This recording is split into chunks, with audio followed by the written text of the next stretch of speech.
Good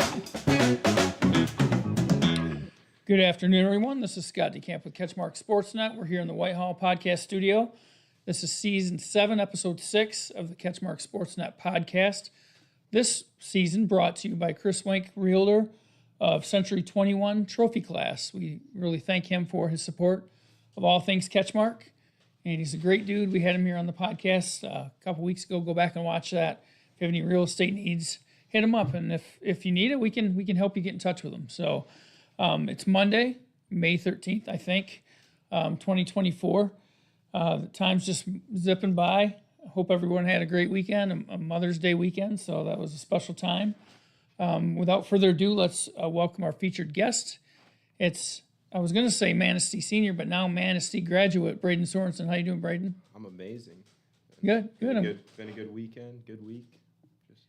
Feel bad for bothering you. You're trying to graduate and do all this stuff over the weekend, and I'm blowing up your phone trying to get you on the podcast. Yeah. I mean, I'm just happy to be here. We tried to get this thing going a few weeks ago, and it didn't work out. So finally on the podcast, and hopefully it's fun. So you're pretty much retired now, almost, right? Yeah, Ready? Basically. So playing golf still. You got your golf season still going? Yeah, I mean, we have just conference matches every week right now. We're going to play Cadkey this weekend for a 2-day tournament, that's where the state finals are.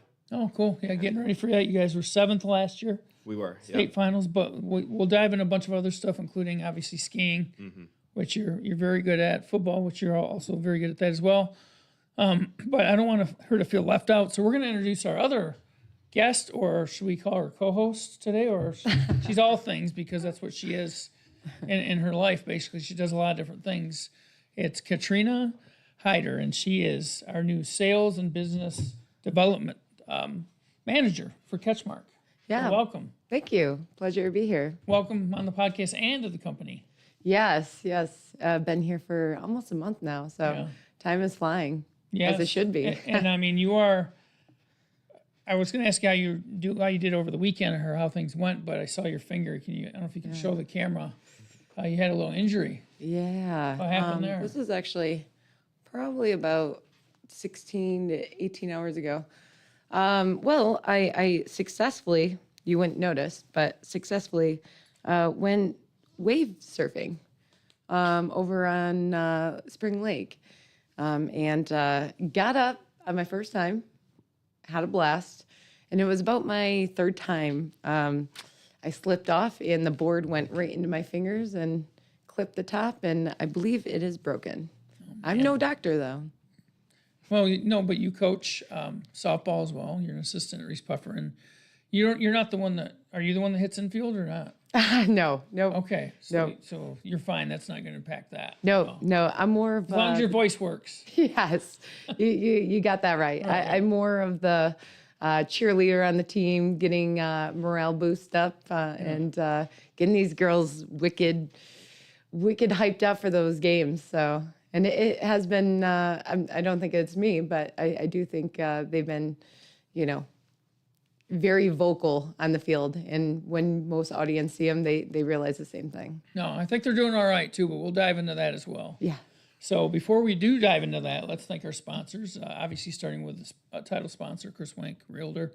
Also, Big Stone Therapies, Rescue 2.0 LLC, Grieve Law, Edward Jones, a financial advisor, Brett Adkins, Coldwell Banker, Willen Schmidt with Dave Duesenberry, Farm Bureau Insurance, the Kenny Agency, 5-Star Real Estate Leaders with Matt Parker, The Birdhouse, Scheid Plumbing, Heating, and Cooling, Greenage Realty with Chris Steichman and Sarah Reel. And again, back to that title sponsor, we can't give him enough shout-outs, Chris Wink. We do have all his info, obviously. If you want that, reach out to us, hit us up, comment on this podcast. If you have questions during this podcast, there is a chat function. So you feel free to do that, and we'll get your questions answered and everything. But back to our featured guest, Braydon Sorenson. Did you grow up in Manistee then, been there your whole life, or what? I have, yeah. So, I mean, we lived out in Calva for my first years, and it was too far, so we moved into town, and then that's where we got everything started off. Manistee is beautiful. You been there? Oh, yeah. I Awesome. even went to the brewery over there. It was really nice. Yeah. The restaurant. Great beach town. Yeah.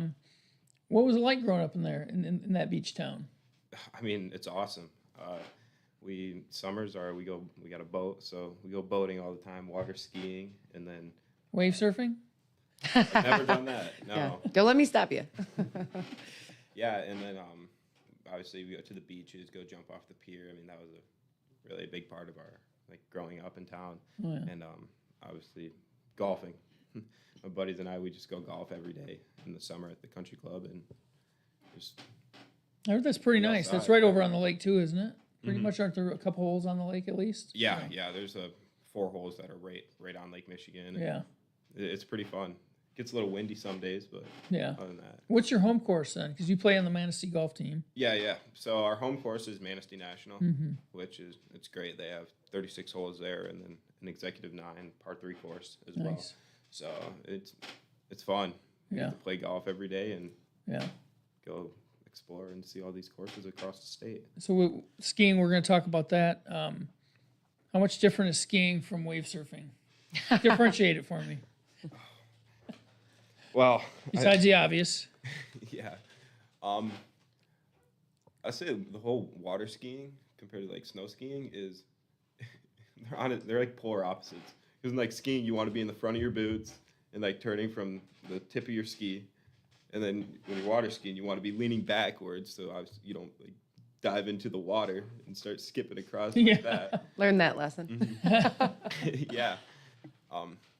But I like them both, and I can't complain about either of them.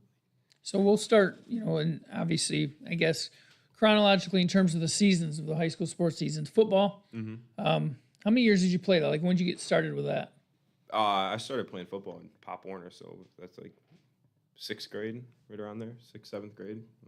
That starts, and then played all through 6th, senior year this year. Mm-hmm. I did have to take 7th and 8th grade. I didn't get to play. I broke my femur, so I couldn't really walk. Yeah. And then I broke my tib fib beginning of my freshman year. Man, So I can already see. I mean, he's a guy that skis, so you got that no fear mentality, and then yeah, you play with a reckless abandon, I'm sure, in football. yeah. I've seen. I mean, you're a physical player. Were you on the D line again? Oh no, I was linebacker this year. Linebacker this Yep, year. inside. So, but you've been kind of in that front 7 point of the attack, pretty much point of attack. Mm-hmm. What is it about that sport that you've always enjoyed about football?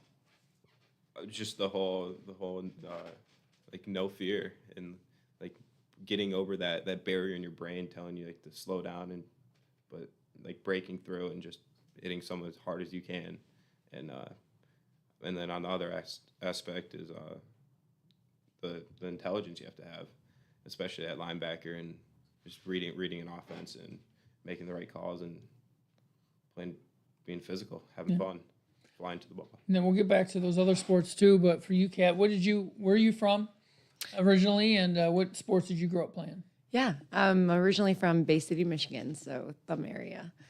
And in high school, I attended Bay City Western, all the way from middle school to high school, and then went to Delta College and graduated from Saginaw Valley.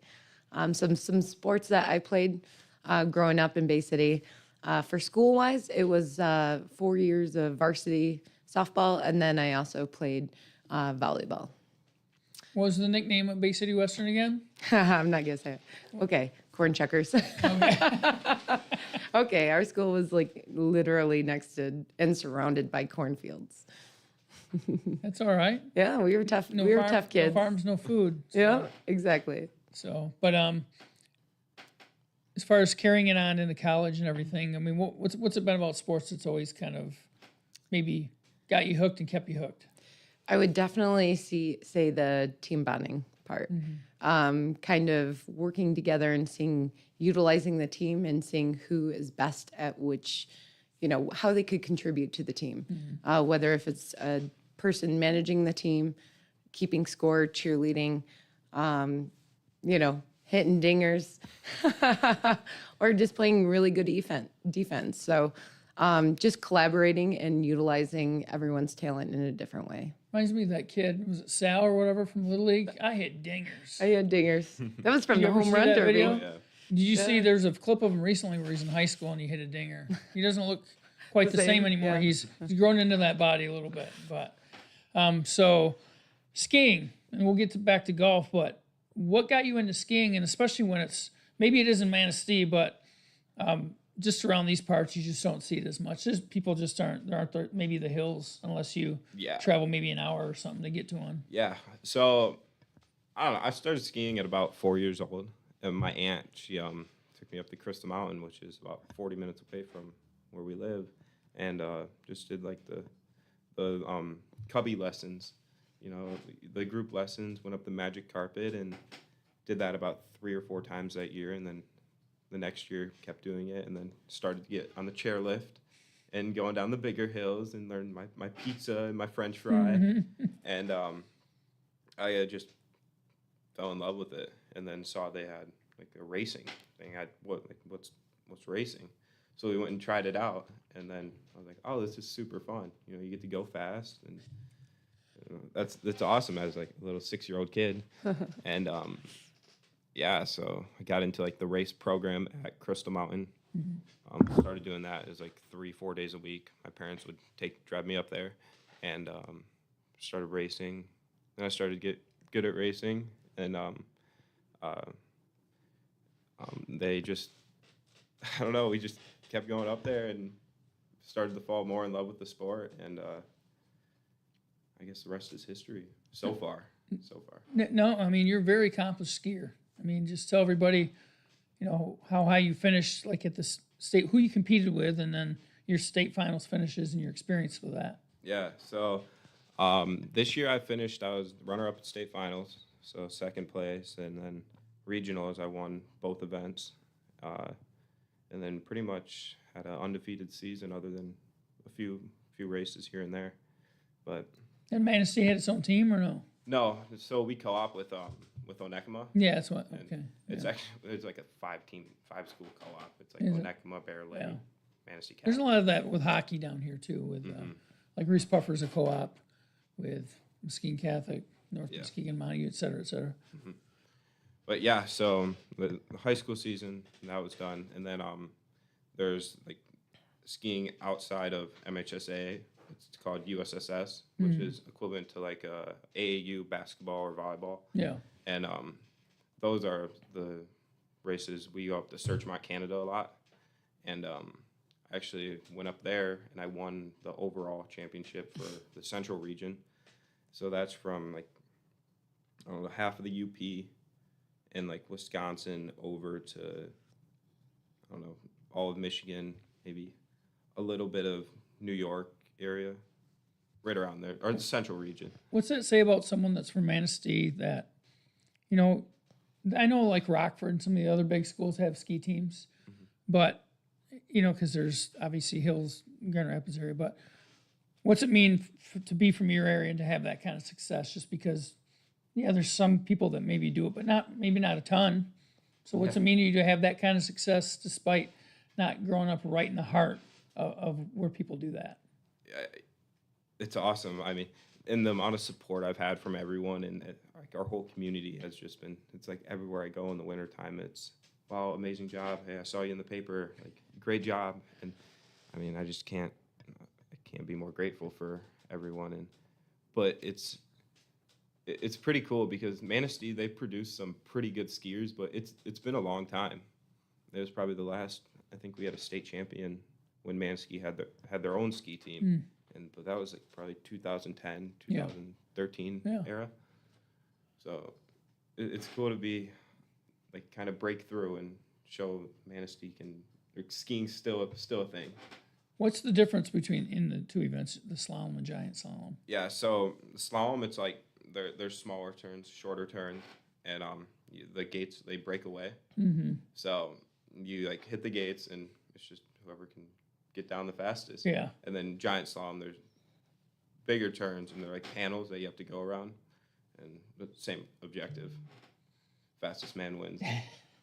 And have you skied before then? I actually never tried skiing. I'm a snowboarder, so that's why the wakeboarding and wave surfing kind of came a little natural.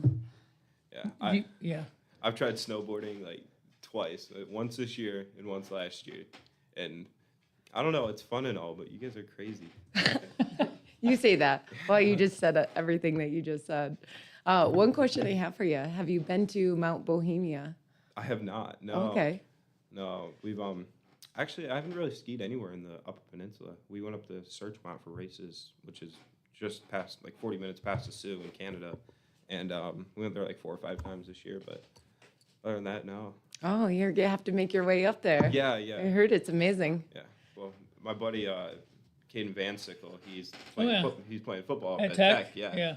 So I'm probably gonna go up there this winter and go hit Mount Ripley, Bohemia, probably Marquette Mountain as well. I'd like to see him on skis. Oh, it's funny. How you big say is that. he now?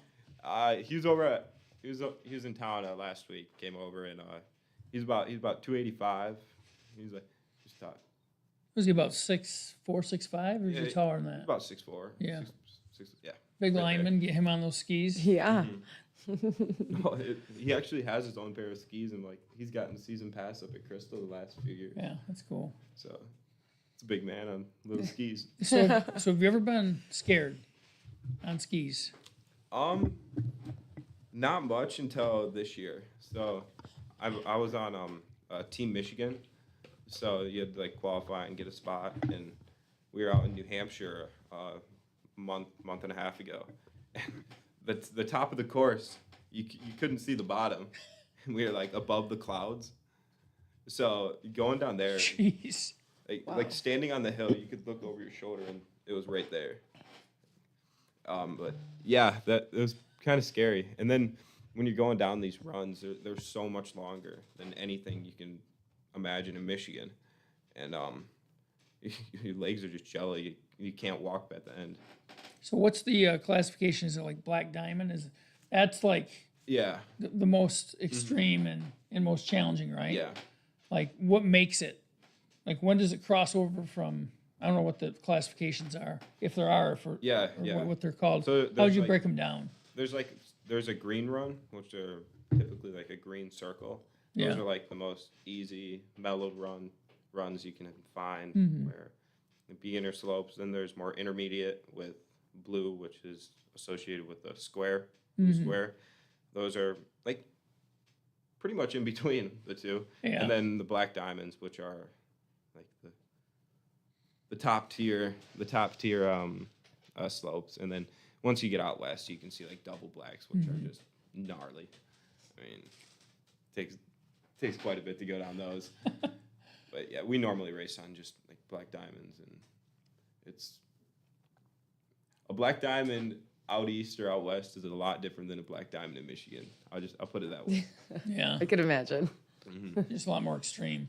For sure. Yeah. Yeah. But I mean, like these race hosts for the bigger races, the undulations on the hill is just there's like fallaways and walls everywhere. Like there's jumps in the middle of the course where you get airborne for 20 feet. Jeez. Would you ever do ski jump? Like up in the UP, Iron Mountain or whatever? I don't know. I think I'd try it. I don't think I'd be any good at it. But yeah, sure. I'd try it once. Have you seen that? Yeah, didn't they build a structure just to help train? Yeah. So my high school, I think it was biology and other courses, Mr. Tallow, Rich Tallow, really nice guy, really even keel. You would never think he used to do ski jump, but he did ski jump. So I could just see him racing down that and just flying through the air.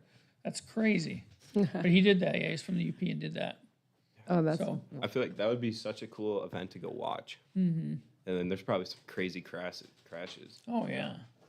What's your work? How many bad crashes have you had? I've had quite a few.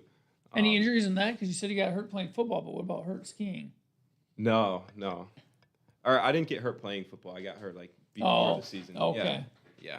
No, I knock on wood right now, I guess. Yeah. But no, I've been pretty lucky with the whole skiing thing. I broke all my bones riding dirt bikes. Oh yeah. Yeah. You're lucky. It seems like the older I get, the more prone I am to getting injury. Like even earlier this year when I was on my board, it was a heavier day on the lifts, but there was a crash and collision and little semi-concussion there. So, Yeah. and then this, so it's just, I don't know. I mean, I've had a few pretty gnarly crashes in skiing where like you get thrown and you get like the wind knocked out of you or you smack your head pretty hard. But other than that, no. Yeah. Question for you. So this past weekend, I was just at the Muskegon Luge. Have you heard of it? The sports complex, the winter sports complex? Mm-hmm. Okay. So they have winter luging there. And in the summer, they put skates on them so you can do the actual luge with just skates. And so I experienced that for the first time. And I would recommend it to anyone. Yeah. Yeah, that likes that adrenaline rush. You go pretty fast. Yeah, and actually I pulled myself, so I even went a little faster for a head start. And yeah, it was thrilling. It seems like adrenaline rushes might be your thing with skiing, so I'd highly recommend it. For sure. Yeah. That sounds super fun. Kat's not sitting around. She's out and about doing something always, even on her weekends. Yep, got to keep on living. Yep. So what are your future plans? And I thought you said something. It involves skiing, I thought. But what are you planning on doing? I mean, you're graduating. You just graduated Saturday, Yep. right? Congrats on that. Thank you. So what's next for you? Yeah. So obviously we're gonna finish out our golf season. Hopefully come back with a pretty good finish at state finals this year. Mm-hmm. We're looking for that trophy. Yeah. MHSAA sign that That's says right. champion on it. That's right. Well, yeah. So end of June, I'm going out to Chile. The 28th, we're going to Santiago for a week and then hitting a few resorts around there. Then I come back, and then I'm caddying up at Arcadia Bluffs. So I'll work up there, get to golf, and Living the life. Yeah, that's the place to caddy at. Yeah. yeah. And then I'll probably this summer go out to Mount Hood, and I'll probably spend a month and a half out there. I'll work at a camp, and you get to ski every day up on the glacier, which is awesome. I mean, Yeah. we're skiing in August, July. Yeah. Go up there, train, work, and come back for a little bit. Work here, see if I can caddy anymore, and I'm gonna head out west to like Lake Tahoe, Heavenly area. Yeah. And I'll be a ski instructor and train out there as well as I'm going to keep racing. What's your goal? Like ultimate goal? Ultimate goal in skiing? Just to keep progressing and to I'll probably ski in college in the next 2 years. Yeah. I'm doing online through West Shore right now. Nice. And I'm pretty young for like our grade. So I'm just it's not a gap year, but it's like a mini gap year. Oh, that's really that's super cool. Yeah, keep on growing, Yeah. challenging yourself. Absolutely. Sounds like you have a good lineup for the next couple years. Yeah. What questions do you have for him yet, Kat? I mean, a lot comes to mind when it comes to skiing, but it sounds like you have had some adventures over the last couple of years. For sure. What has been the best mountain for you to learn and train on? Like if you could give our audience an idea of maybe somewhere in Michigan, that might be a good weird place to start. Well, Crystal Mountain's amazing. I mean, they have helped me out with so many things, and I've worked there in the winter times with the club, like the race academy up there, as well as their like snow sports department where I learned how to ski, teaching the little 4 or 3-year-old kids how to ski, and no, a hill I'm gonna have to say go to Crystal Mountain, go to the middle chairlift, Main Street. It's the perfect hill for any beginner or someone who knows how to ski, and just it's super flat, but at the top it has a little bit of slope so you have some speed, but And then if you want to keep going with it, go to find some, like the club I work for, Crystal Community Ski Club, and everyone there is just amazing and so helpful. Oh, that's awesome. Great advice. Yeah. And I also experienced Crystal Mountain for the first time this season, actually one of the last days. So just got my new Marhar board. Are you familiar with Marhar? Never heard No? of it. Okay. No. Well, it's snowboarding. Yep. They're a local company in Muskegon, and they make custom boards. So brought my board over there and knew exactly what you were talking about with the magic carpet. So Oh, yeah. experienced that for the first time, and I'm like, okay, I can see why this is appealing. You can just hop on and up you go to the hill. Yeah. I've spent many hours there this year with the little kids. Yeah, Bikes. they were super cute. So I've gone downhill skiing once. This was probably right out of high school up at Cabernet. And I did all those things, that you're taught, the pizza and the french fries and all. Let's just say I wasn't a quick learner. And so, I don't know. It was like my girlfriend and her family and stuff that we were going with. And like, you need to traverse and do all these things. And like, I'm trying, and then all of a sudden you're like this. And I started straightening out to the point where it felt like I was going on a ski jump. I wasn't on a black diamond either. I was just on this intermediate, probably hill at best. Ended up tripping or catching one of my skis and just did the head over heels thing. Yeah. Boom, boom, boom, boom. That was the one and only time I've ever been skiing. So Okay, one and I done. tried again, but that didn't go so great. So All right, maybe we can get them out in slopes. that's right. Oh, yeah. So, the sports you play, football, skiing, and golf. I mean, how they're all over the board in terms of, what you do in them and the different, challenges that they are. But how would you say they're similar? How would you say they're different? Well, they're similar for sure in like the mental aspect, like the preparation before a game or a match or like a race. It's pretty much the same. Like you want to find your zone and just like stay calm, but also be aggressive. Obviously, being aggressive is a little bit different in football and in golf. Yeah. But the mental side, and then the difference is the aggression. Like football, you're going in to a game just to hit someone as hard as you possibly can. And then golf, you're trying to stay as calm with the lowest heart rate the whole round, which is just crazy. I mean, my coach, Coach Bitework, he says this weekly. Like, you are such a. It's so odd to see someone with those three sports and to be like decent at any of them. It doesn't usually. To have that skill set where you can succeed at all three. I will have to say though, a lot of people who ski golf. Yeah. And play football. Well, you hear hockey and golf a lot too. You hear that a lot too. Yeah. Like a lot of hockey players are good golfers, just because of Happy hockey Gilmore. swing. Yeah, exactly. Well, he didn't quite make it as a hockey player, but golf was always his thing, I guess.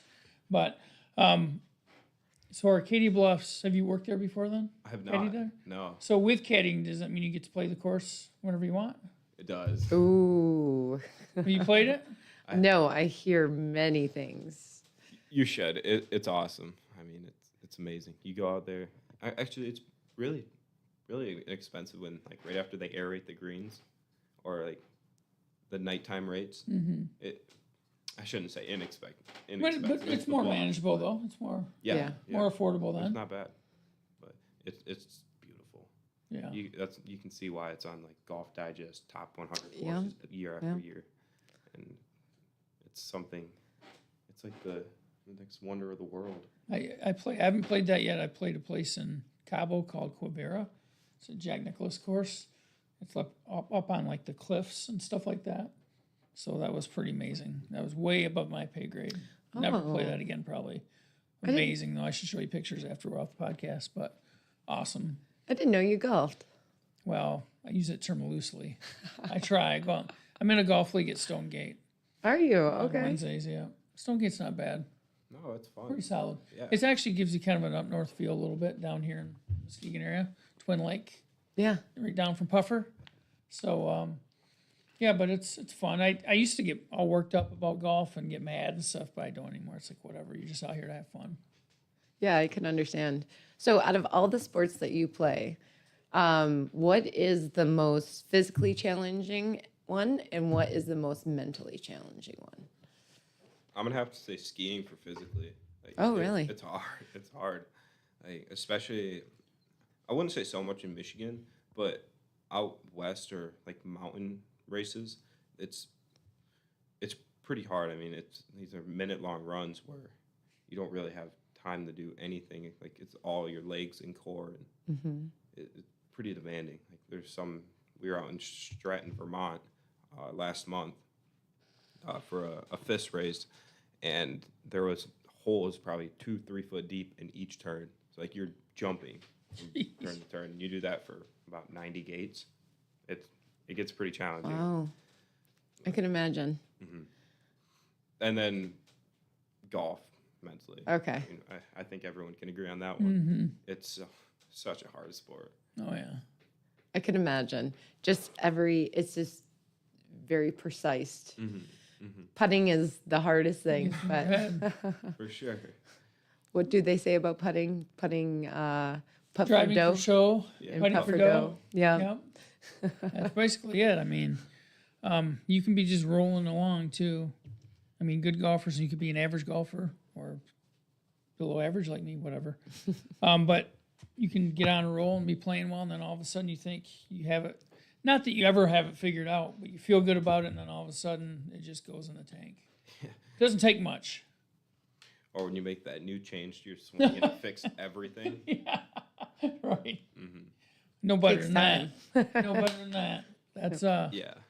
That's the thing. There's so many little things that can go wrong with a golf swing. One little thing goes wrong, and you can't even feel it, and then you think you're swinging like normal, and then something's wrong, and you start, Yeah. or you get the yips or whatever. Like pro golfers got that, where they stand over their putt and they can't putt because it gets in their head. Shank. Yeah. I mean, I can never imagine you're at the Masters and you have like a 10-footer to win it all. Yeah. Yeah. What's the nicest course you've ever played? Golf course. Probably Arcadia. Yeah. Arcadia Bluffs, yeah. Yeah. I heard Crystal's pretty tough. Yeah, we had a 2-day tournament there. We played the Mountain and then the Betsy. Yeah. That was a few weeks ago. It was the mountain. So which one's tougher? The Mountain course, Yeah. yeah. It Aren't plays the about greens 3. tough there or something? Or no? Yeah. Some of the greens are just super deceiving, and but the course it's actually more playable this year because they're cutting a lot of trees down, and there's a lot of ground under repair, so it's a free drop.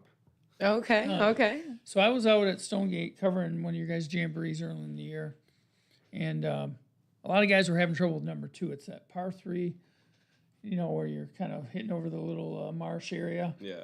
But the way that the pin was set up that day, especially, and that's a downhill putt anyway, it was nasty. It was eating everybody up. Oh yeah, that hole ate me up. I went long of the pin and had the chip. I chipped like barely on the fringe, and it just It just kept rolled. going. Rolled all the way down. Yeah. Yeah, Yeah. I can feel that. Yeah. So back to football, because Kat will get a kick out of this. How's Coach Whitework doing? And by the way, this guy looks and sounds like Matthew McConaughey. Ooh. It's funny. Okay. Okay. What'd you think the first time you saw him and heard him talk? Loud, intelligent. I think those are good words to describe Coach. But I think it's gonna hurt, especially this year. We had such a good team, and we didn't have the greatest game in the district finals this year against Kingsley. And they were good. They won the state title. Well, yeah, but you guys, for sure. Yeah. For sure. We had three turnovers, Yeah. and they were like in the red zone. Yeah, that hurts. which was unfortunate. But I mean, you guys hung in there for a while against them. They were really good. Yeah. I mean, it was a crazy year, and we had a core group, but I think Biteworks, he's gonna be happy now. He's gonna be with his kids all the time. And actually, Coach Bitework just got a job at Manistee National in the pro shop. Did he really? Yeah, I'll so have to hit him up. he's gonna be a big time golfer now. So I knew him from when I was working down at the Kalamazoo Gazette. He was at Portage Northern He's a Hudsonville guy initially, and then he went to Western. I believe that's where he said he met his wife, and then he was at Portage Northern just because that's close to Western. He was an assistant coach there, I think an offensive coordinator, quarterbacks coach, and then he ended up at Manistee, and did a great job coaching them, and they got things rolling. Were a consistent playoff team, and did some really good things. I always hit it off well with them. And now they got Alvin Rochelle, who is like their defensive coordinator guy, who took over, which is always nice to see when a guy pays his dues and gets his opportunity. Now we had him on the podcast earlier this season, so it's always a transition, but it'll be cool. I mean, he'll do good things. He was the linebacker coach for ever since I started, Right. and he'll be good. Obviously, you guys with your weight training program, that's been very good for you guys. Manistee's got a really good powerlifting program. Spent lots and lots of hours in there. Yeah. So what did you think of the West Michigan Conference competing in it? Football, obviously, might be different in each sport. They don't have anything for skiing, but football and golf. Yeah, I mean,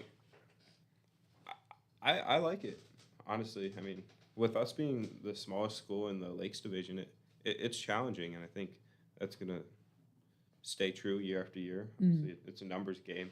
But I don't know. It's fun, going to play teams like a Whitehall this year or last year, and it really gets you prepared for the school the same size. Because then you go play like no offense to them, they were good, but Boyne City, you go up there, they're undefeated, and you beat them just because you play good teams in the regular season, so it prepares you. So, but Whitehall's loaded the last 2 years, though. They were really good the last 2 years in football. And Oak Ridge is always good, too, and you guys got them this year. Yeah. And then we got Ludington as well, and I think their graduating class is like 180 compared to our 80. Oh, wow, at Ludington? Yeah. Those are the big rivals, Ludington and Manistee. That was it. Okay. That's one of the longest rivalries in the state, actually. Is it? Yeah. I wonder who has more wins. I want to say Manistee. Of course you do. Of course he does. I know since Bitework's been here, he's only lost to them like 3 times. Yeah. Oh, wow. Yeah. And how long was his career? 10. Yeah, somewhere from 8 to 10 years there. But he's think got young kids, so he basically stepped away. Just which is you don't always see, but it's good on him. He wants to spend time with his family and while his kids are young and everything, and be there for them. Yeah. Absolutely. So he's stepping away from coaching for right now. So wouldn't be surprised if he comes back at some point. But yeah, I wouldn't either. Yeah. That man loves the sport. No. He does. Yeah. So speaking of loving the sport and success, this one right here, Kat is an assistant at Reese Puffer softball, and they are, I believe, 23-2-1 right now. 25-2-1. But Excuse me. Whoa, sorry. You picked up a couple more wins. When we were all sleeping, you guys won a couple more games? Or what? just a couple more wins, and then a couple more this week. So No, but you guys had like a community night last week. Tell us what that was like, and then what you got coming up this week too. Oh yeah, absolutely. So last week, I think last year was the first year, we wanted to get the community more interactive with our game days.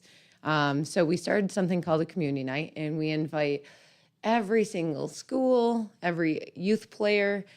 This is where we say, you know what, we're all united. Doesn't matter where you come from, what your background, skill level is. Come and join us. And this year we had 2 food trucks. We had Big Tucks. We had Yodels. We had Grand Rapids Crane that came out and put a huge giant flag hanging right outside of our softball field for the national anthem. That was one of the coolest things that we saw. And then we had a face painter, La La Land's face painting for all the kids. So, of course, we had a doubleheader that night. Usually we try to just schedule one, but this last Thursday was 2 games, won them both against Wyoming.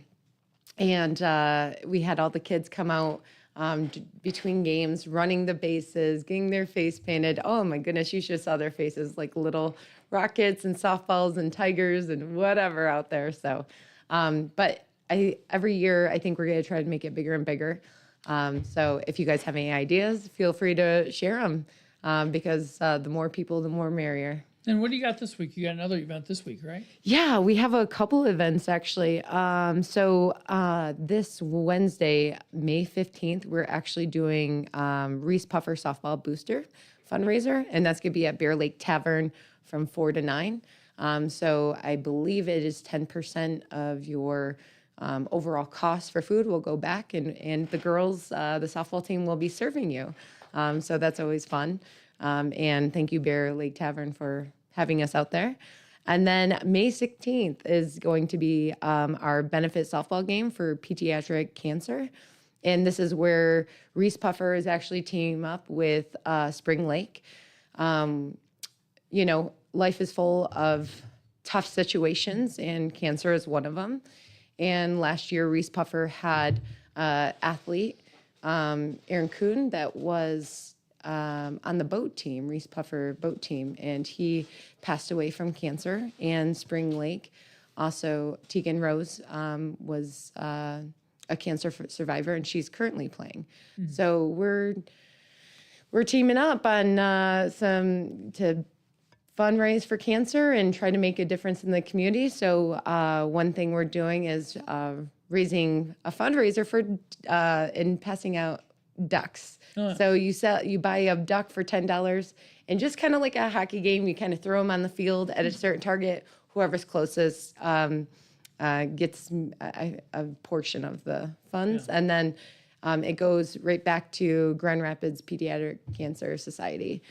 So that's one benefit. And if you want to participate, like I mentioned, it will be at May 16th in Spring Lake softball field, and that will start at 4:15. Cool. No, Reese Puffer's doing a lot beyond these things. Just doing a lot of great things on the field too. What she's, 25, 2-1. Just a great chemistry they got going on. Excuse me. All the pieces fitting well together. Doesn't happen overnight, and it didn't happen overnight for Reese Puffer. They've kind of climbed to this spot, but a lot of people are pitching in to make that happen, right? And what's the thing that Sarah Bale always says to break a huddle? Oh, she says many things. What's the one after the Oak Ridge game she said about there's not just one star? Oh, yeah. Putting me on the spot here. It's not who's the best on the team, it's who's best for the team. Right. So. And that, I think that says a lot about who we are. As I mentioned before, it's not about who is the best at certain things. It's about utilizing the best in certain things. So I think we do a really good job of just being all there, giving everyone 100%, whether if it's coaches, players, parents. Yeah. So I saw Grand Haven play on Saturday. If Grand Haven and Reese Puffer play, it should be a really good game, and with two really good pitchers, because they have a sophomore that's really good too. Mm-hmm. He's a right-hander for Grand Haven. So to me, it's like one of those any given day, any given game. I mean, it could go either way. I know that's kind of doesn't really say a whole lot, and it seems like a cop-out, but they're both good teams, and I think if that matchup does happen, it'll be a very good one. Yeah. It could be in a district final, potentially. I think, is that how the bracket, has the bracket been released yet? The bracket has been released. We are going to start off with Mona Shores, pre-district, and then we'll be playing Muskegon District Day, June 1st. Okay, so is it at Mona Shores on that part of it? Yeah. Where's the actual district at then? Is it at Shores? Or? I believe Grand Haven has a portion also. Okay. So skiing, if the skiing thing doesn't work out for you, which I'm not saying it won't, because you've gone this far, you've already achieved a lot, so why not achieve more? What else have you thought about? What else would interest you, do you think? My sports career would probably be done, and I'll be a recreational golfer with and I'll get a degree. I'll be a civil engineer. Oh, cool. Oh. He's got it. I mean, he's got it all set. Yeah. So where do you want to land? What's your ideal state?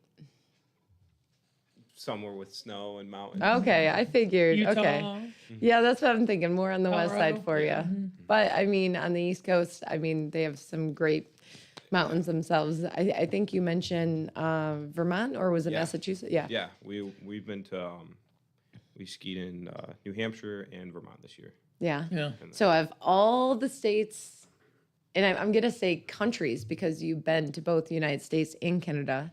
Anywhere else? Well, Chile, Not yet. or Oh, South yeah. America. Yeah. Well, Yeah. that'll be next month, though. Oh, yeah, that's exciting. Out of all the states, what's your favorite to ski in? I'm going to say it has to be Colorado. The Colorado? Rockies are just amazing. Okay. I mean, summertime, though, Mount Hood, I mean, up in Oregon, it's crazy. Like, you're skiing on, 200, 300 feet of snow. Yeah. It's just a glacier in August. Yeah, I've actually been there in August, and the snow was melting, but because they got snow over the previous night, everyone was out there skiing, and I got out in flip-flops because I went up the mountain coming from like a summer, and I was stepping in puddles of water from the snow hill, which was very interesting. So very amazing scenery out there.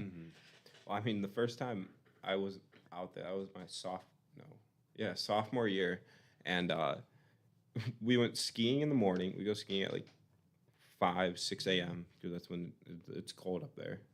And then we come down, we go to the desert and go like find a waterfall, jump off cliffs and stuff, and it's like 100 degrees out. Yeah. It's like you can never find those two things together. Those conditions. Feels almost unreal, It does. Yeah. It does. especially coming from Michigan.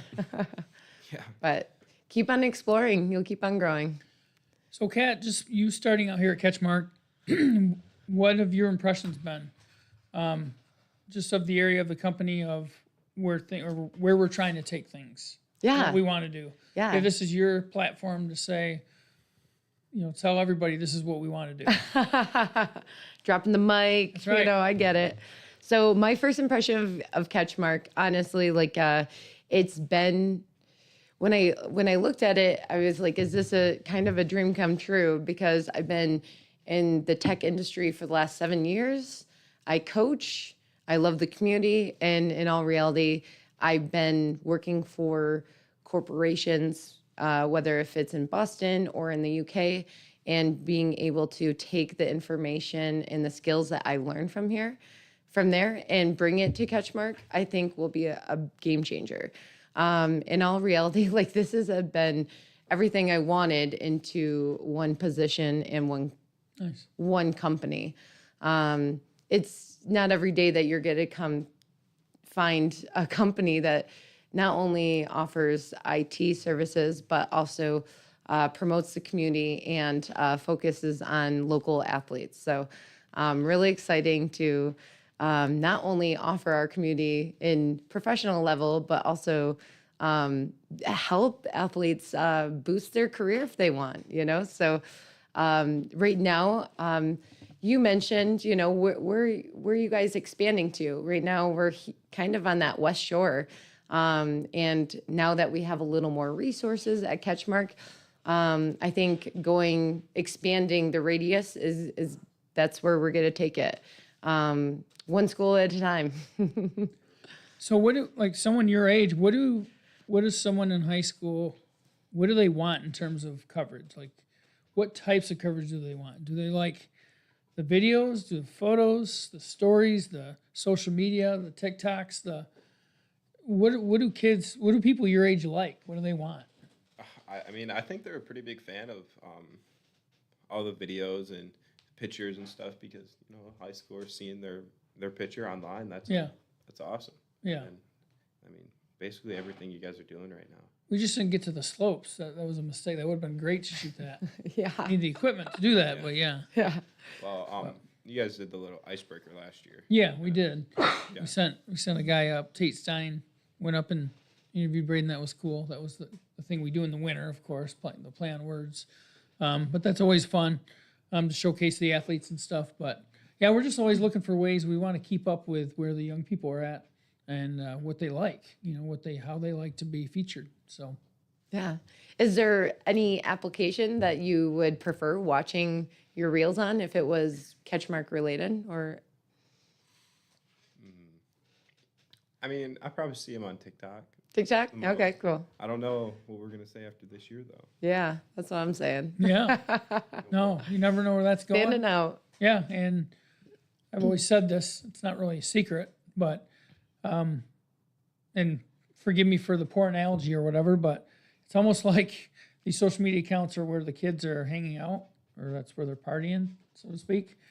And as soon as the adults show up, the party breaks up because the kids don't want the adults hanging out in their spots. They don't want the old people there, right? Yeah. I'm an adult one of the old TikToker. people. I get it. I'm one of the old people, so you got to just kind of lurk, just keep an eye on where they're at, supervise it a little bit, chaperone it, and then. But they're gonna leave. They're gonna move the party somewhere else. So you got to just. You don't have to be at the party because that's not cool, but you need to kind of know where the party's at. Am I right on that or not? Yeah, I think it's you can see it most right now in between like Facebook and Instagram. They're both by Meta, but it's like 30 and up. Facebook, Yeah. 30 and below. Yeah, and I'm sure when you travel, even in the East Coast, West Coast, Canada, there might be a different audience and ways to use social media in that aspect. So if you're one of those people, they call you a Karen. If you're female, what do they call the male version of a Karen? A Darren? I have been hearing is a it? lot of different things. Is it like a Chad? Yeah, Chad. I've been hearing Karen, Chad. Chad. Yeah, Chad sounds real. I have a brother-in-law named Chad. No I'm offense sorry, to all the Chad. Chads. Sorry about that. But so anything else you guys would like to add before we sign off on this podcast or not? It was a pleasure to meet you, and I am so excited to hear and start following your journey. I don't know if you have a certain page that people can follow you on your next journey of perhaps even going to, Mount Hood, working and following you around. Yeah, I mean, I don't really have. I guess I have like my Instagram. Okay. I don't really post too much. No? I'm really Okay. bad about that stuff. That's okay. I should post more though. Yeah. Well, I mean, if you like followers to help advance your career and promote you, Yeah. feel free, and we'd be more than happy to share. Yeah. So, hey, if you want to see my skiing career, go Braydon Sorenson 034 is my Instagram. Okay. All right. Awesome. We'll do. All right. Well, thanks, you guys. One last time to our sponsors. Our title sponsor, of course, with Chris Wink, Realtor with Century 21 Trophy Class, Big Stone Therapies, Rescue 2.0 LLC, Grieve Law, Edward Jones, the financial advisor, Brett Adkins, Coldwell Banker, William Schmidt with David Duesenberry, Farm Bureau Insurance, the Kenny Agency, 5-Star Real Estate Leaders with Matt Parker, The Birdhouse, Scheid Plumbing, Heating, and Cooling, Greeners Realty with Chris Dykman and Sarah Reel. And that'll do it for the week. So for this week's podcast, at least, we still got a full week of work to go. We still got to go back to work. But thanks a lot, Braydon Sorenson, for coming down from Manistee to join us. And best wishes on your journeys, especially on those slopes. Yeah. Well, thank you guys so much. It was fun. Yeah, and thanks, Kat, for joining us. Yeah, you'll be hearing Being more of on- me. Oh, yeah, absolutely. Good luck to the Rockets the rest of the way, too. Whoop whoop. Go That's my Rockets. Finger heel up. Thanks, guys. Oh, that was fun. I would do that again.